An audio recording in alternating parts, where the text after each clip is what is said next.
Okay, so welcome everyone. My name is Michelle. I'm a developer engagement lead at Microsoft, and I've been part of the game dev community for the last 6 or 7 years. So I've spoken at GCAP twice before. Hi, I'm George Coldham, and I am a security engineer from Microsoft. This is my first time speaking at GCAP, and I've been playing games since I could hold an Atari 2600 controller. Yeah. So we have really a lot of topics that we're going to cover there today. We may or may not get through them all, but I have provided a summary deck that I'll give you a link to at the end. So don't worry if we just start. Yeah, if we don't get Or through just it all. stop. If I start talking about Pokemon too much and we don't get through all the content, then I have got some summary decks with all the best practices in for you and a lot of links. Cool. So I just wondered how many of you are going to the awards tonight?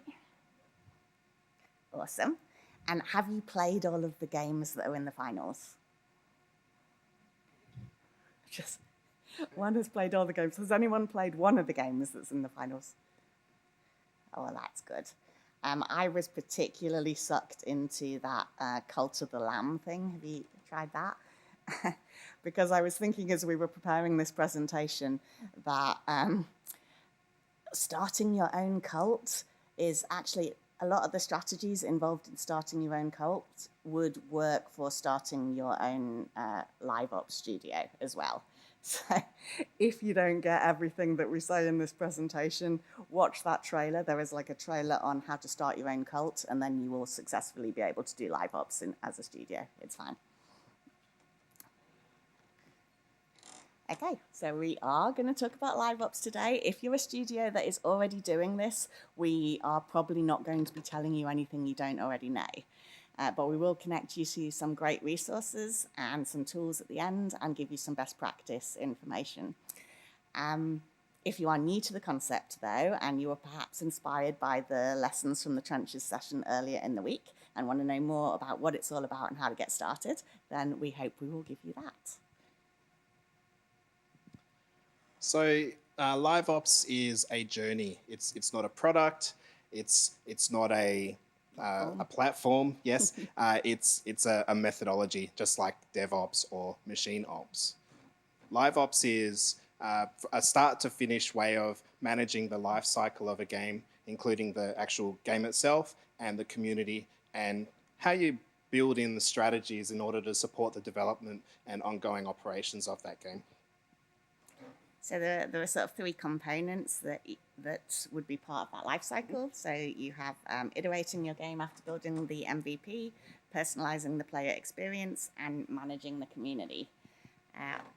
So when you launch your game, that's when the live part of the LiveOps starts. So you need to have the intention to use LiveOps from the very start because your planning will have the LiveOps things that we'll be talking about built into it. But it's only once it's live that these the techniques and strategies really start to come into play. Generally, when you launch, you'll have a lean product or a minimum viable product, and that game will start with a small player base. And then from that player base, you'll actually start iterating through consultation with your players, through feedback, through your telemetry, and the information you collect to build a game that your players actually want to play. Once you reach a certain mass, you'll get to step 2, which is personalizing the player experience. In order to do this, you'll start to really be hitting your stride with your telemetry, and you'll start segmenting your player base so that you can start giving players what they want in order to get the experience that they need to be retained or acquire new players. And so by the time you get to the 3rd point, you've typically shifted to organic growth through sustained loyalty and engagement. And the team may expand to include customer support staff, marketing, and community managers. You would definitely hope that you have some support staff in there. And you may start to use more advanced tools such as guild systems, user-generated content, and multiplayer services for matchmaking, cross-network play, and communications. So LiveOps developers know that players and communities evolve, and when creating a game, we're not movie directors with a singular vision, but we're more like Netflix program managers, curating content to suit our audience. LiveOps games are player-centric and react to player desires and needs in everything from initial attraction to customer support. So you have to think all the time player first. What does the player want? What does it mean to the player? As long as you keep that front of mind, then you're going in the right direction. So you need to have a really clear acquisition strategy. Like I said, you plan that at the start before you get to the live part of LiveOps. It really will depend on what platform you're using as to what strategy we'll use, but there are quite a few that are consistently used across, no matter what platform it is. You might use your social media or your streamers or your social influencers to try and get some traction for your platform. If you're actually publishing to a mobile platform, you've got your stores there and people often browse. You might be able to get that promotion for the game of the day. Or if you're in the Steam store, you might be able to get in through recommendations with like tagging or other means of categorizing your content. I think that it depends is not just about what platform, it's what type of game and what type of players as well. So player first, let's think of that. Yeah. Little pro tip, track player engagement and retention based on source of acquisition and look for trends in there.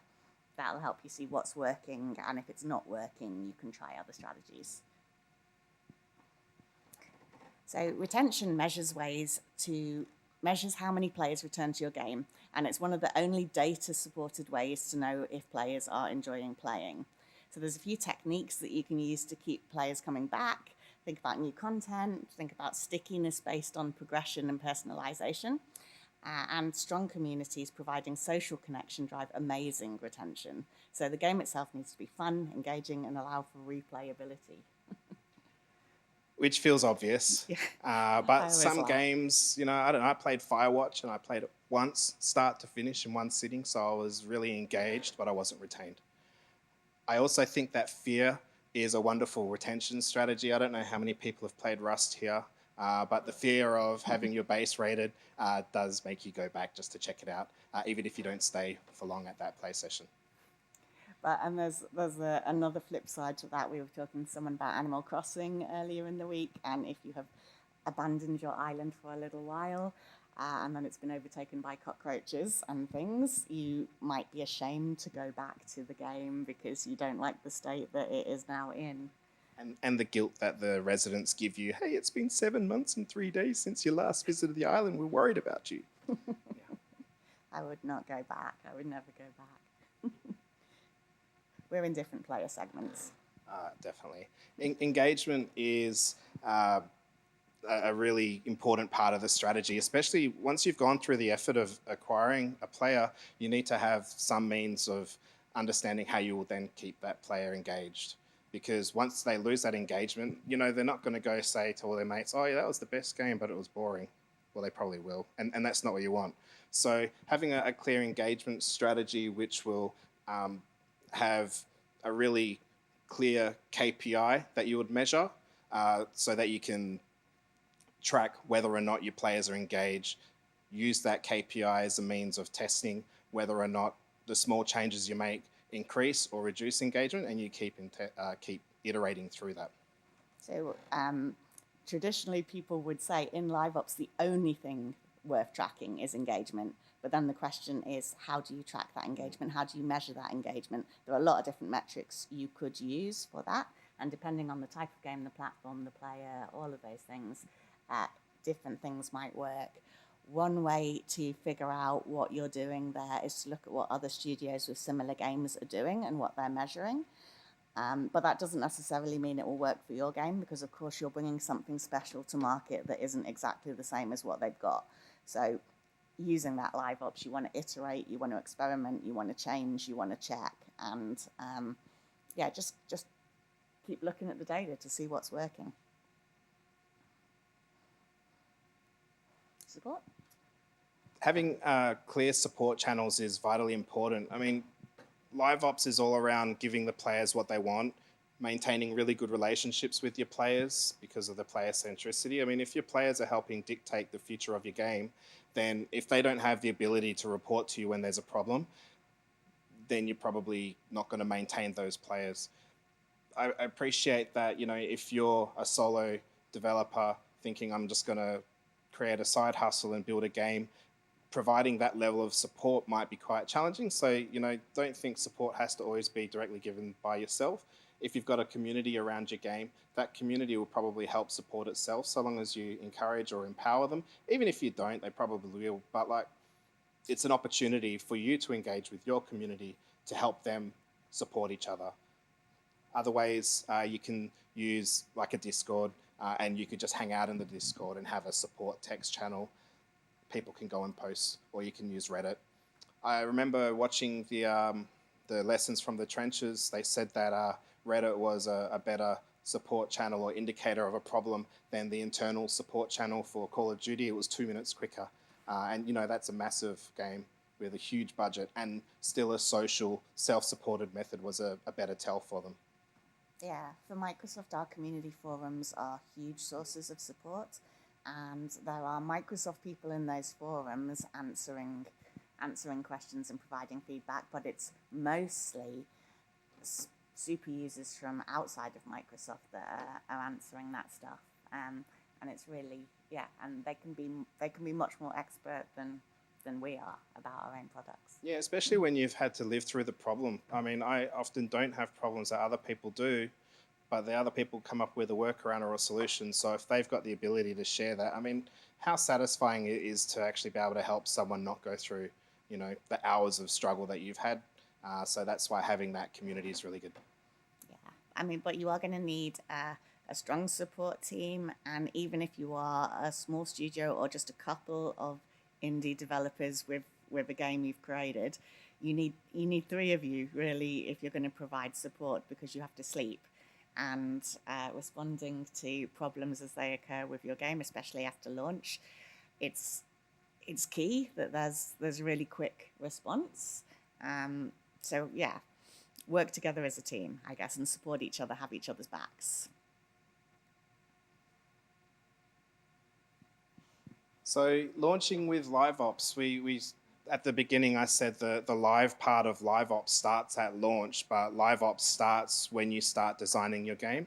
But having a launch strategy for LiveOps is also very important. I mean, no one's going to just release their product to the wild anyway. You want to make sure that you've got a certain level of quality in your game before it's released. But the strategy part of that is how are you going to connect with your players? How are you going to push out content or patches or security updates? Because, you would have gone from like a smaller pool, whether it's internal testing, beta testing, depending on what you've got available to you, to the unwashed masses. And they're going to use your game in a way that you just didn't understand. So you need to be able to remediate that quite quickly. So having a strategy around launch, how you're going to handle that, how you're going to communicate to your players, how you would, what team members will be available. I assume on a launch you'd have all hands on deck, but sometimes you might be sharing resources across multiple projects, and that's not possible. But having the strategy in place so that when you launch, if something goes wrong, the thinking's already done is vital. So this is your opportunity to engage with your community and build relationships with the player base. So it's really important that you get it right. Okay, here's a few best practices for launches. Assemble, and I suppose we've kind of gone through these a bit, but I'll just summarize them. So assemble a LiveOps team responsible for decision making and rolling out iterations. Make sure that they have the defined processes in place for making decisions, as well as regular review sessions. Develop a calendar for the first few months after launch, and keep everyone in sync across development, content rollout, promotions, and events. I'd say it's good practice to keep that calendar in place going forward, but you definitely want it for launch. Put validation checks in place to avoid mistakes in running events. Rehearse key LiveOps tasks, such as adding items to catalog, adding new content, sending in-game messages, and ensure that your team has a way to roll back changes that might cause unforeseen issues. Set roles and permissions so that team members can't make changes they're not trained for. And incidentally, a lot of those recommendations were offhand comments from the lessons from the trenches session, especially around hardening your deployment pipelines so that you can't mess it up. The security engineer definitely was a fan of that one.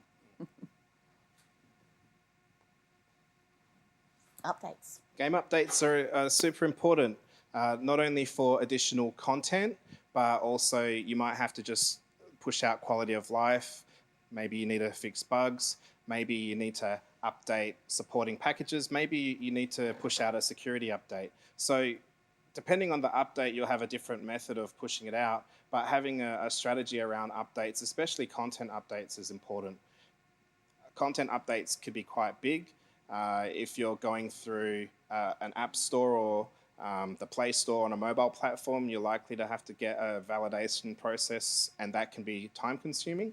So, if you push that out and then find that there's a bug, then you need to get the whole thing validated again, and that can also, impact your players in a negative way.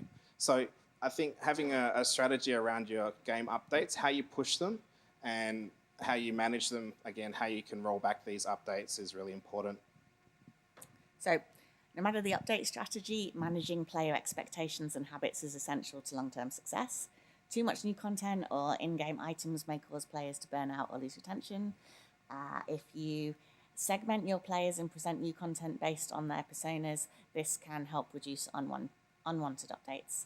And if your game architecture is such that you leverage cloud or studio-owned servers, then updates to content can be less disruptive due to players not requiring large downloads. So that's a good summary. Yeah, just be mindful if you are pushing more stuff to servers rather than the client, you need to pay for the cost of the servers, right? But the player experience will be better.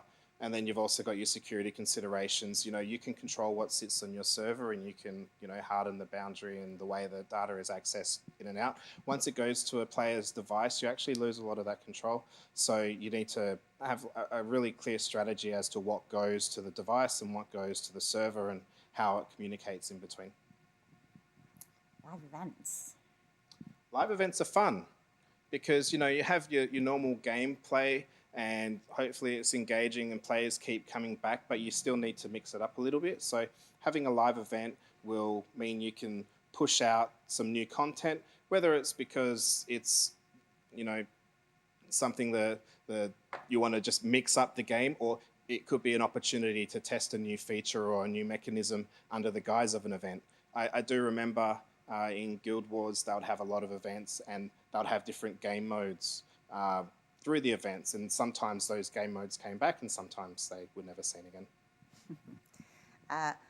Live events give the team as well a measurable goal that they can design towards. So you can make each event part of your iterative learning mindset and measure performance against goals with that kind of thing.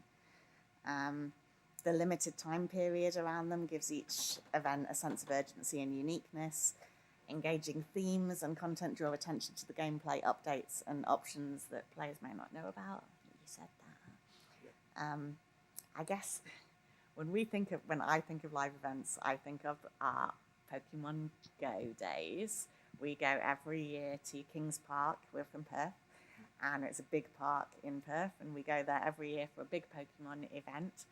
And it's something that excites the whole community. The whole park is filled that day with Pokemon players.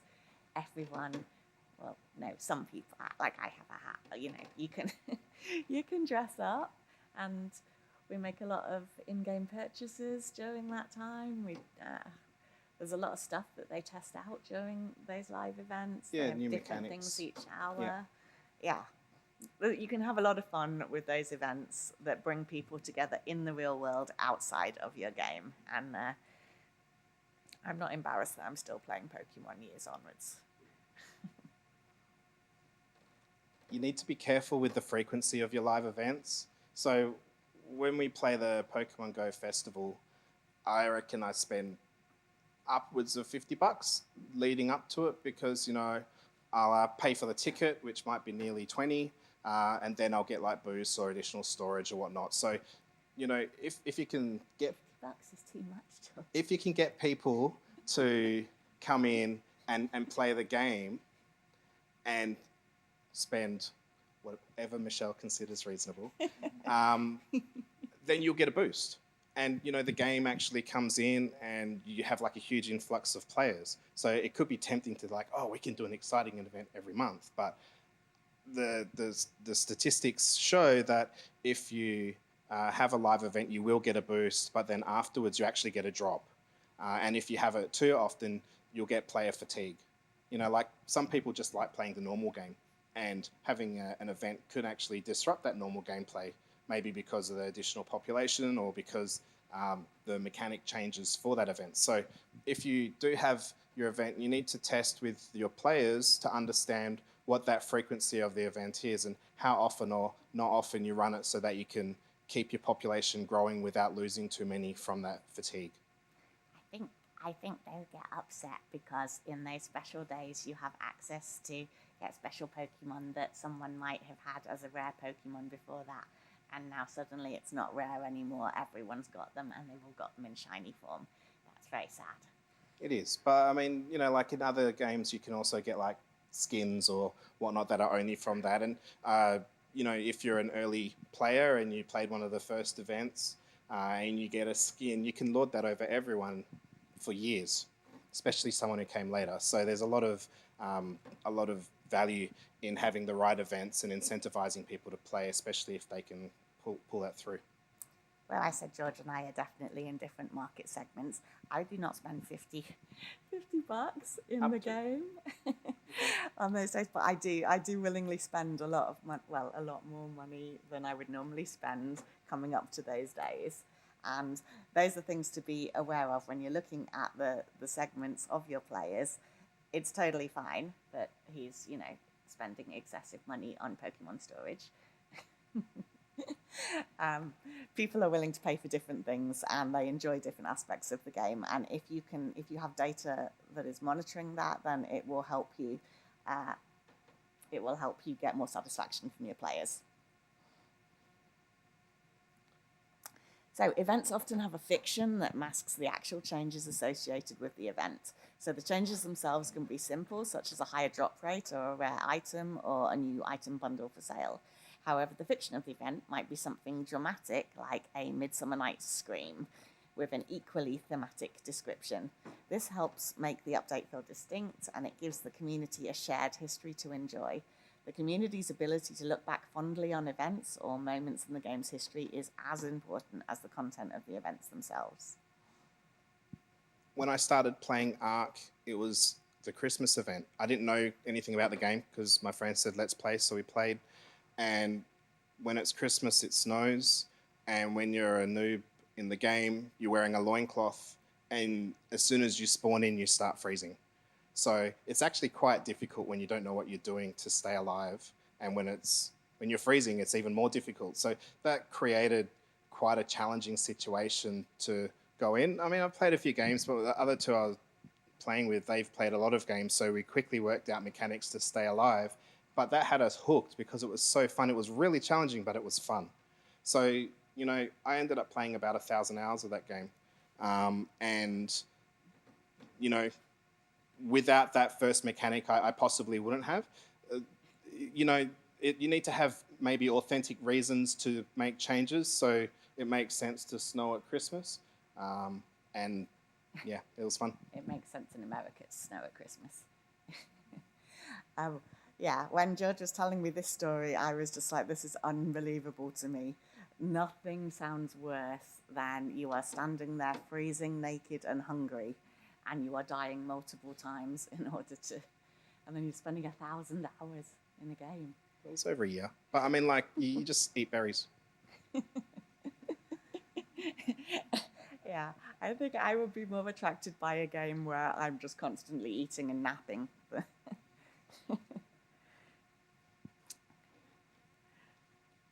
Okay, so for those live events, player communication needs to be at the heart of everything you do. You want a solid communication plan, you want a feedback loop, and you want to stay all over your social media. Communication at live events is key for communication in both directions, and you can communicate about upcoming events to build interest and help players plan their playtime. Open communication channels can allow players to provide feedback for fast iteration loops, to break fix and other updates needed to support the event. And social media is a great way to leverage excitement for events, to grow the player base and to promote the game. So we do take the pictures of the creatures that we catch in their little outfits. During the event, like Guild Wars 2 did it really well when they would have their the world story events. So they would send you emails out to remind you that you should probably come and join in, and then you'd play the game, and then, going back to the previous slide, like you'd go to a map and it's completely transformed. And then when you're in the map, they'll actually send in-game notifications telling you to go somewhere. So there was multiple forms of communication which allowed you to really leverage that experience. It doesn't have to be, like a AAA production. There will be other ways that you could just send a notification or whatnot, but you probably really want to test what is the most effective but least intrusive method of communicating, so that you don't impact but only enhance the player's experience. I mean, you might have some Twitch streamers or some super players who have been having early access to information about your game or your event before these things happen, and they can help build that excitement and sort of manage expectations in the player base around what's going to happen, what the event is going to look like, what the day is going to be like, what they're looking forward to, which can help people get an understanding of what they're going to do. Money. If you want to stay in business, your game must generate revenue, and prevalent strategies for doing so have come a long way. How you monetize shouldn't solely be about maximizing revenue, but also about satisfying your players' short and long-term desires, building a lively community, and keeping the work within your team's capabilities. When you choose a monetization strategy, you want to settle on that early, if you can, but every game is different, and every discussion about monetization is going to consider a lot of different variables. So what kind of game you're building, the platforms you plan to target, the demographics of your audience. You might have a great design for a puzzle game, but if the data shows that puzzle gamers don't make purchases, then you'd be fighting an uphill battle. What do you want your relationship with your players to be like? So you need to choose a strategy that aligns players' needs with your revenue goals. And if players love customization, offer cosmetics at your in-game store. Give them what they want. Do you buy those I things? spend lots of money in the Rocket League game store. He understands. I have the shiniest lime green Octane ever. But if you spend 3,000 hours playing a game, then you want to be able to customize what your game looks like, and this is a really good example of monetization strategy. They give the player the ability to customize something that won't impact the balance of the game. So, if you have the have-nots that do not customize, they can roll around in a stock car and still, score you like a noob. And you can fail gracefully with a shiny car, and the balance is the same, and the player experience is the experience that you want. You've got to be really careful with some forms of monetization that you don't impact the balance, unless, that's a feature of your game. So, if you have some ethical guidelines for monetization before you start, so, plan for this right at the start. Teams can get caught up in the nuts and bolts of monetizing. So if you've got your guidelines in place before you move to a live environment, then the team is going to be fully aligned as you move forward. You might also, again, look at how your competition is monetizing, and see what's been working for them and what their player base is complaining about, and thus avoid some pitfalls based on what they're saying. Yeah, don't build a monetization strategy around loot boxes in Europe. Microtransactions. I'm going to ask, who likes microtransactions? It's just us. Oh, we got a half a hand. Yeah. I mean, look, I think that in some ways we've kind of grown a little bit numb to them. I remember when microtransactions first came out, they were seen really negatively because, I've paid for my game. But what if you haven't paid for the game? What if it's a free-to-play game? What if you come into Guild Wars 3 years afterwards and it's now free? How does the studio start making money? So, microtransactions are a way of, I give you $1, you give me 100 gems, and I can go buy a key to gamble with the chests, right? So microtransactions don't have to be a burdensome thing. They don't have to don't have to interrupt the game, and they can be completely opt into. One thing you do have to be sure of is with a microtransaction, because it's small, it has to be really frictionless. Like nothing annoys me more than having to use a credit card. I've got PayPal, I've got Apple Pay, I've got, I can't even think of any other payment methods, but they're there. And then if they just say, oh, please enter your credit card, I just click cancel and they've lost the sale. Right? So make sure whatever your microtransaction strategy is, create a frictionless experience, because when you get caught up in the hype, just click buy. I played Pokemon Go for free for a really long time, and I would earn coins in the game by putting my little Pokemon in plenty of gyms. And this is fine in WA. You can absolutely do this because there's hardly any people living over there and there's lots of gyms. But now I am perfectly happy to pay for things via microtransactions because of the convenience of it, because they are low cost and because it's frictionless.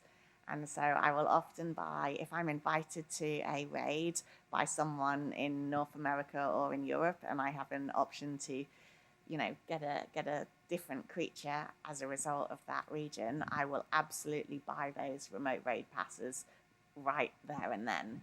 And it's so frictionless that you have time to buy those things whilst you are waiting for the raid to start. So yeah, they made it easy for me to spend money, and now I'm happy to spend money in that way. Yeah, and the utility of the action is outweighs the cost of the microtransaction.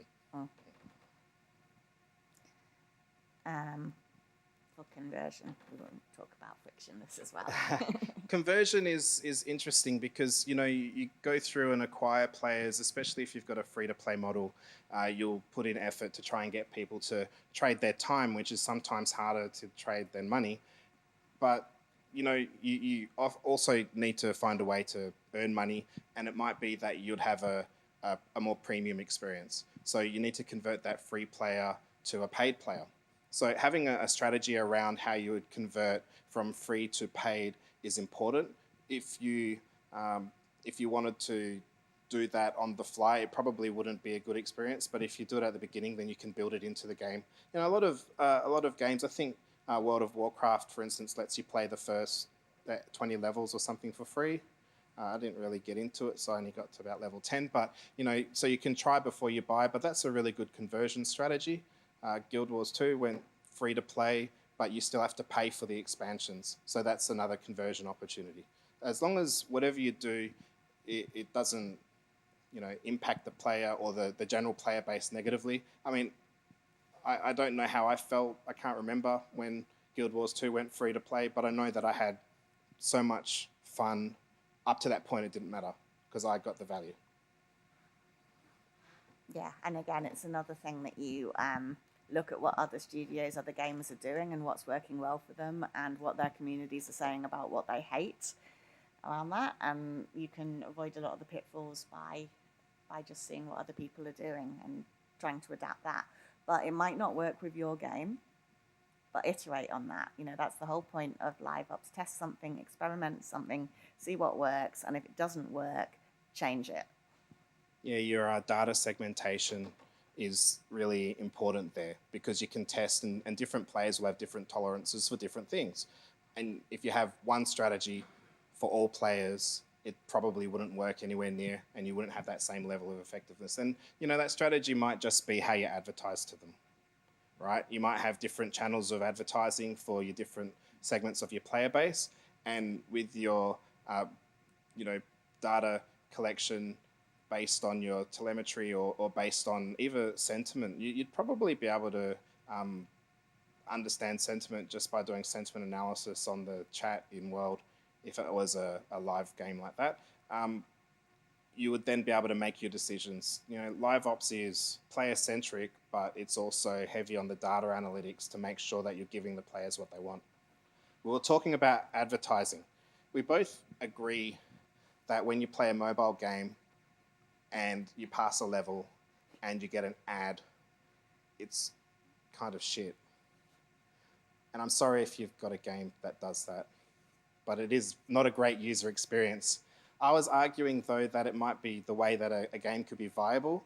and you can still use LiveOps techniques to measure what that tolerance is so that you can still keep retention even with this tactic, which we don't like.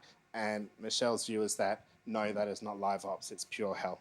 So, you know, if you've got a segment of players who feel that strongly about it, they probably will never play your game. In fact, Michelle did abandon games based on it.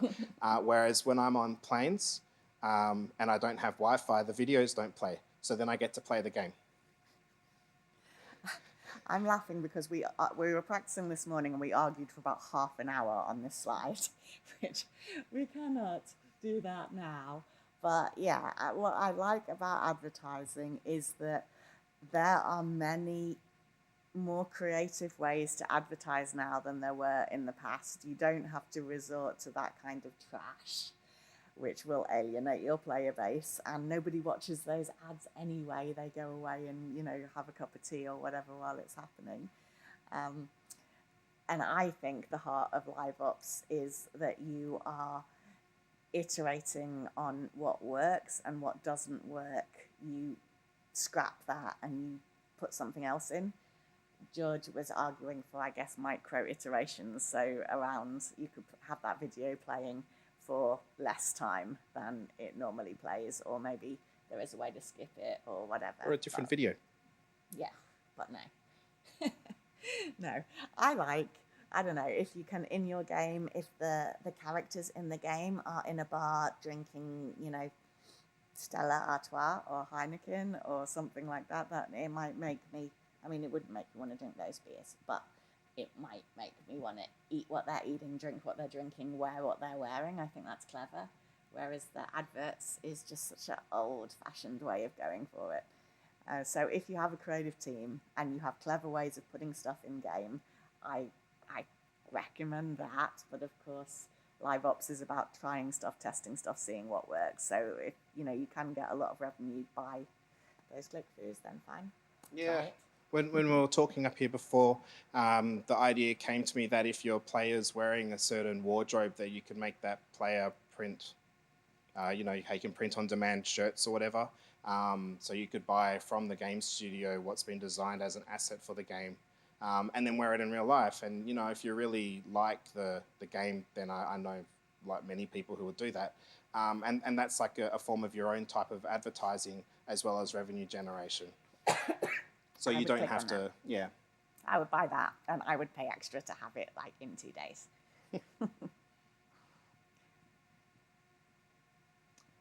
In-game economies. Anytime I think of an in-game economy, I think of money laundering. So if that makes me a little bit biased, I'm sorry. But anytime you can exchange real-world money for in-game money, and then you can change in-game money for in-game item, there's a chain that can be exploited by the mafia. So I think with your in-game economies, you've got to be really careful about how you can, how that can flow through. So if you are trading real-world money for in-game currency, maybe you would only trade that with something that's account-bound, so it can't be, you know, used for that negative purpose. Or maybe you would, depending on how you want the game, you don't want to have something which can really break your balance, like pay to win. But, you know, the flip side to that is there's a lot of old people like me who play games. I don't necessarily play Call of Duty, but friends do, and they said you can just pay to unlock rather than grind through the game because you're just interested in multiplayer. You know, so that does affect the balance. You'll just have a bunch of noobs with all the guns, or you'll have people who have, you know, skillfully grinded through and unlocked everything. But the person who spent the money will possibly enjoy it. So it is in the game, so it is in life, George. Yes, you get what you pay for. No, you get what you pay for isn't my message. My message is sometimes rich people get more shit, but it doesn't necessarily benefit them in the quest for a happy life. I guess the part with the LiveOps is you can actually measure the impact of all of these changes. You can also manage your in-game stores segment according to your segmentations that you've already got, and send offers to different players based on what they're likely to want. So you can, you know, maximize your revenue through your segmentation, your data analytics. Leaderboards? Leaderboards are, I was introduced to the idea that leaderboards can make a single-player multiplayer at this conference, and I thought it was a really interesting idea because, you know, whenever I play a single-player game, I don't actually care what other people are doing. But I only really looked at it from my point of view. So leaderboards can be a really powerful way to build community because even though you're only playing for yourself, you can still see how well you're playing against other people. So leaderboards are important. If you've got a lot of players, but you know, let's assume you had 50,000 active players every day, to have a list of 50,000 is probably not useful. So if you've got your segmentation right, you can segment or show a leaderboard according to segment, or you can split it up, you know, with your geographies, or maybe people can self-select a class. It depends on the game itself, but use the analytics so that you can make the leaderboard meaningful for the player. Yeah, but I guess those 50,000, it's not just about how meaningful it is for the player, it's how meaningful it is for the studio, because when you can filter like that, it gives you a lot of data that is then useful to see how you can increase those metrics like retention, like engagement, and help the people who are at the bottom of that 50,000 list as well as the people who are at the top of the list. So it's giving you access to a lot of data that is going to help you reactivate lapsed players, perhaps, and do you know what? And also the anomalies. It's the anemones. I cannot say that word. You know, yeah. if you've got a player that goes from 49,995 to 3, they're probably hacking. So you could also use your leaderboard as a metric based on movements up and down to see if there's, you know, some form of exploit or mechanic that they've found that they can use in a way that wasn't intended to be used. And, you know, like I love hackers because of how creative they are. So whilst I secretly sort of applaud their ingenuity, you really want to keep the balance of your game fair for everyone. So that's an important way that you could actually just make sure everything's going as it should. Player groups. So George likes this one because he loves to talk about guilds. Well, guilds are fun. Guilds give you a community, a reliable community to continually play with, and you can grow together, and you have your group objectives, and, you know, if you build the right structures or design the structures as a part of your game, then that will be one of the key ways that your game will grow, because you'll get your acquisition and your engagement and your retention through this, especially if it's a community-focused game. So having a strong guild or group system is important, and also, you know, like, you know, Rocket League, best game. If you want to play a 3v3, you can just queue up and it'll automatically rank you with other people who are similar skill level, so you can have a competitive game. And if you're on a losing streak, like I frequently am, then, you know, they'll continually get easier until you start winning and feel good about yourself again. So having like these matchmaking for informal groups or informal teams is really important. I want to ask about this because it makes me laugh every time I see the note. It says that guilds can even boost monetization. So if some of the wealthier members of the guild feel generous enough to gift items to teammates, tell me, are there genuinely guild daddies out there? Is that a thing? Who has ever gifted something to other people? I really love that idea.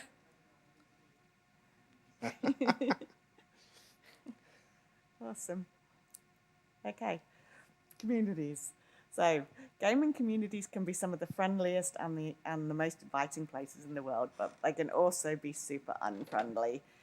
Limiting communication options to pre-selected options, using filters to prevent certain words and phrases from appearing in chat, and creating code of conduct that players must agree to are some of the ways that curb bad behaviour. And some developers even design gameplay mechanics to foster positive interaction. So the team behind Guild Wars 2 reportedly built the whole game around the idea that players should always be happy to see one another. I don't know why all the games aren't like that. Well, because if you've got one resource node and 10 people who want it, then you're not happy to see the other 9. So our pro tip here is a dedicated community manager can help keep players satisfied and foster a positive community by being the liaison between players and the dev team, and keeping that team aware of the latest trends and player sentiment. Localization. Localization's important. If you want to have a player base broader than just English speaking, then having localization into multiple languages is maybe just the starting point. But you need to also have like a real strategy when you're building to be aware of the requirements of each region that you're wanting to push your property out to. Because I think when PUBG was played in Korea, the blood was blue, right? Because you can't have red blood, but you can still have blood as long as it's not blood, right? So, that's just one peculiarity for one region. I think if I point at people, I mean, we kind of say don't point, it's rude, but it's not as rude here as it is maybe in other cultures. So you need to be aware of what your game is doing and what the players in the game are doing or could do, and make it so that they can't do things that are inappropriate for the culture. So localization is more than just language. And I think, if you have a really solid localization strategy, then you can also create a really solid inclusivity strategy, because you'll always be thinking like, is this suitable for the intended audience? And you can then make sure that intended audience, people who might be colorblind or could be with hearing impairments, and make sure that you've got like a flexible system that allows you to manipulate or change the assets as needed and push it out. Well, I think on accessibility, making the game more accessible to people who need it more actually makes it more accessible to all of us, because I don't know about the rest of you, but I do not see as well as I used to see. It's not as I'm not as fast as I used to be. And so all of these little things in the game that were made for people who might not hear as well as Optimum, or might not see as well as Optimum, or might not be able to use a standard controller, make things a lot easier for me, just because I am so old now. I have a disability that most people don't realize. I'm left-handed. And when I can't change my key binding, I just delete the game. So there are estimates that up to 50% or more of online users will only buy offers when they are presented to them in their native language. So like 50%, that's a big thing if you're looking to get people to buy. Yeah. Oh, and the other key thing I think around this is you don't always know what region your game is going to rise in. Sometimes it can be a real surprise that one particular country in the world loves your game more than any other. It would continue to rise if you can then adapt it to that country by being a little considerate of what's normal there. Okay, cool. So we've actually reached the end, pretty much. We've just got a few resources now that we wanted to talk about. We both work at Microsoft, so we'd kind of be a little bit remiss if we didn't tell you about an offer or a service that Microsoft does have to help you with LiveOps. But, take it if you will. But there's actually the PlayFab service, which is... So PlayFab's a complete back-end solution for live games with managed game services, real-time analytics, and LiveOps. And these features can help boost your revenue and increase player engagement while cutting costs. You can try it for free. Not just try it for free. As individual developers, you can all absolutely get it for free. So you may as well sign up, use it, have a look at it, see whether it will give you those things. All of this stuff that we talked about, there's data, there's metrics, there's dashboards, there's engagement strategies. There's a lot of stuff that you would have to write into your game as individual code if you didn't have PlayFab, but with PlayFab you can actually just push it from there. So yeah, have a go, see whether you like it. The offer is absolutely it's robust enough that you'd be able to take a solution from ideation to publishing without cost. So if you've got an idea on the side, then have a look at it. We've got a whole bunch of other services in Azure Gaming, so LiveOps is only one of them. For our Xbox services, we actually test them on our Azure data centers worldwide.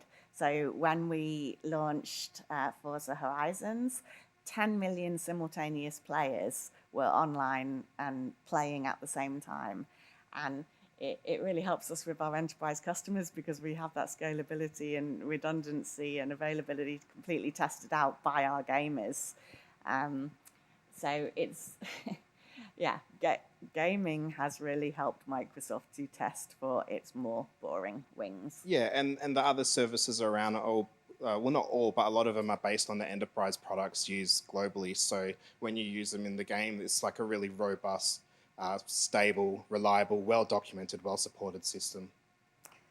So I don't know whether you've heard of IGEA Azure. IGEA Xbox has been a thing like for years that you would have all heard of if you're building indie games. You get access to a lot of benefits and a lot of support to put your game on Xbox. Whereas IGEA Azure doesn't care if you're putting your game on Xbox. Put it on Xbox, put it on PlayStation, put it on Switch, put it on PC, whatever you want to build it on, that's fine. IGEA Azure is going to help you with that. You'll get Azure credits, you'll get PlayFab standard plan. So this is more than just what you get as signing as an individual developer.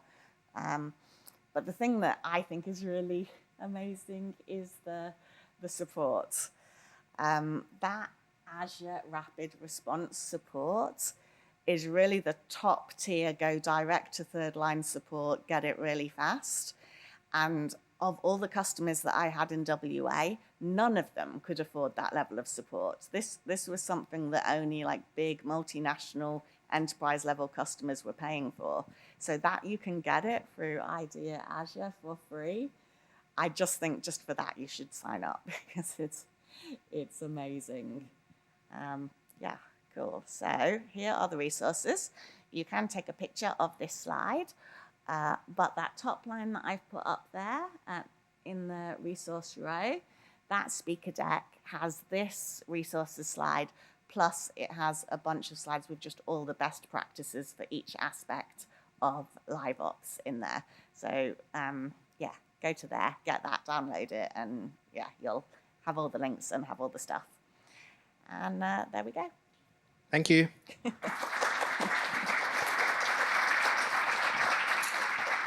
We didn't have any time for questions, but we welcome questions. Just come up and have a chat with us.